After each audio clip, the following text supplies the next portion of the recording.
جو لوگ مجرم ہیں ضرور انہیں اللہ کے پاس پہنچ کر ذلت نصیب ہوگی اور عذاب بھی سخت ملے گا، عذاب شدید بما کانوا یمکرون، کیونکہ وہ جو شرارتیں روزانہ نت نہیں گھڑتے تھے، نتنے مکر فریب عوام کو دینے کے لیے کرتے تھے، اللہ ان کو ذلت کا عذاب بھی دے گا اور دوسرا بھی ان کو دکھوں والا عذاب بھی ان کے جسم کو اللہ تعالیٰ کہتے ہیں میں ان کو ذلیل کروں گا وہاں جب قیامت کے روز میرے ساتھ۔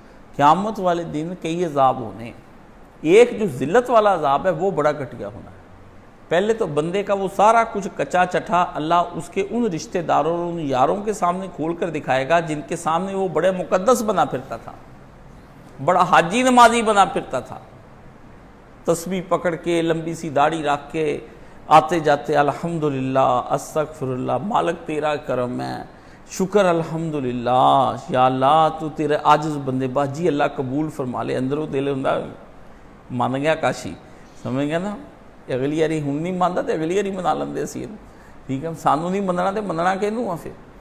یہ نا وہ ایک ہمارا دوست ہوتا تھا، وہ کہتا تھا سانو چالتے کون روکن والا، وہ ایک بندے نے ایک دفعہ لڑائی میں اس کو اچھی چپیڑے ماری، میں کہ پتہ چل گیا ہوں تینوں کون روکن والا، ہر دفعہ تم یہی کہتے ہوئے تمہیں کہتا تھا نہ جملہ یہ بولا کرو، ٹھیک ہے نا۔ تو یہ تکبر کے جملے جن لوگوں نے بولتے ہیں دانستہ نادانستہ، ان کو سزا ضرور ملتی، منہ سے ضرور نکل۔ اللہ کو تکبر ناپسند ہے، اپنے آپ میں تکبر نہیں آنے دینا، کوئی اور گناہ ہو جائے وہ اللہ معاف فرما دیں گے، لیکن اللہ کی بارگاہ میں تکبر کا جملہ نہیں بولنا، ہٹ درمی نہیں اللہ تعالیٰ کو کر کے دکھانی۔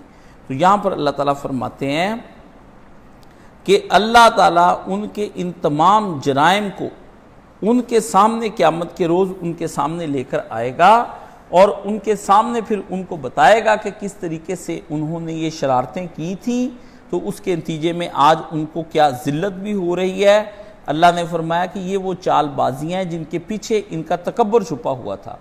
تو یہ یہاں پر اللہ تعالیٰ نے فرمایا احمقانہ مطالبے کے بعد تم لوگ اس بات کے اب حقدار ہو گئے ہو کہ تمہیں اللہ کا چنا پسند نبی نہیں آیا، تم اپنی مرضی سے نبی بنا ہوا دیکھنا نہیں چاہتے، خود نبی بننا چاہتے ہو، اللہ کا پسند نہیں آیا تمہیں، یعنی تم سمجھتے بھی اللہ کو چوز نہیں کرنا آیا، پسند نہیں آیا اللہ تعالیٰ کو۔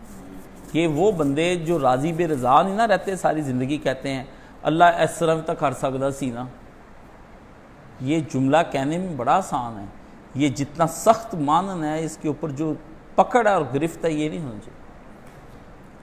میں نے ایک آدمی سے ایک دفعہ یہ بات کہی کہ تم جو یہ بات کا اصرار اللہ سے مطالبہ کر رہے ہو یہ تمہارے لیے مضر ہوگی، اس لیے اللہ تعالیٰ تمہیں نہیں دیتے۔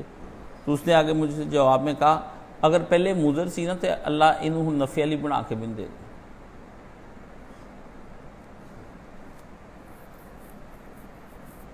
شیطان بندے کو کہاں تک لے جاتا ہے۔ تو میں نے کہا پھر اب تم میں سے یہ دعا کرنا، اب تمہیں میں بتاتا ہوں، میں بھی اب تباً جب مزاج کا تیز ہو جاتا ہوں تو چھوڑتا میں بھی کسی کو نہیں۔ میں نے کہا اب تم میرے سامنے بیٹھ کر دعا کرو کہ یا اللہ اگر یہ مضر بھی ہے نا تو مجھے عطا فرما دے، سانپ بھی ہے نا میں ڈسوا لوں گا تو مجھے عطا فرما دے۔ وہ بڑا پکا تھا، کہہ رہی ہے اب پکڑ میں آ گیا۔ 22 سال تک میں نے اس کو رلتے ہوئے دیکھا، پھر وہ روز آ کے کہہ کہ اللہ سے مجھے معافی دعا کر دو، تم کہہ دو فلانے کے پاس چلتے ہو، کبھی اس کے پاس کبھی اس کے پاس۔ میں نے کہا نا اپنی مرضی سے چوز کیا ہے نا، ضدی تمہیں شیطان نے یہ کہلوایا۔ ایک عالم دین تمہیں سمجھا رہا ہے، جب آدمی کو سمجھا رہا ہے تو ٹھنڈے ہو جانا چاہیے، نہ بھی سمجھ آ جائے تو ادب کا تقاضا یہ ہے کہ جب اللہ اور رسول اللہ کا نام آ گیا پھر چپ ہو جائے، آپ کو سمجھ آئی ہے یا نہیں آئی۔ پہلی چیز ادب ہے، ادب پہلا کرینہ ہے محبت کے کرینوں میں۔ آپ کو اپنے مرشد کی بات سمجھ آئی ہے یا نہیں آئی، آپ وہاں چپ ہو جائیں۔ ماں باپ کی بات سمجھ آئی ہے یا نہیں آئی، وہاں آپ آگے سوال جواب کی میں نہ شروع کر دیں، خاموشی اختیار کر لیں۔ مجھے بھی کئی دفعہ ایسا ہوتا تھا، استاد جی کی بات مجھے نہیں سمجھ آتی تھی تو میں یہی سمجھتا تھا کہ اس وقت میرا دماغ اس طرف چل ہی نہیں رہا جو استاد جی نقطہ بیان کر رہے ہیں، میں بعد میں سمجھ لوں گا، تو میں جی کہہ کے ان کے سامنے اس بات کو حفظ کر لیتا تھا، اپنے دماغ میں جگہ دیتا۔ پھر وہ کئی مہینوں کے بعد میرے پہ کھلتی تھی تو میں کہتا تھا واہ واہ واہ واہ میرے استاد نے. میں اس شے کو پھینکتا نہیں تھا, مطلب میں نے آپ کو دی ہے چیز تو آپ کہیں نہیں میرے کام کی نہیں ہے, یہ غلط ہے, یہ بے ادبی ہے. میں نے آپ کو ایسے ہی نہیں دے دی. استاد جی بھی کوئی عقل والے ہیں کیا تیری چیز ساری عقلیں آ گئی ہیں؟ مرشد کو بھی کوئی عقل والا سمجھنا چاہیے کہ نہیں نہیں جی یہ کسی اور کو دے دے, میرے کام کی نہیں ہے. اللہ اکبر اللہ اکبر.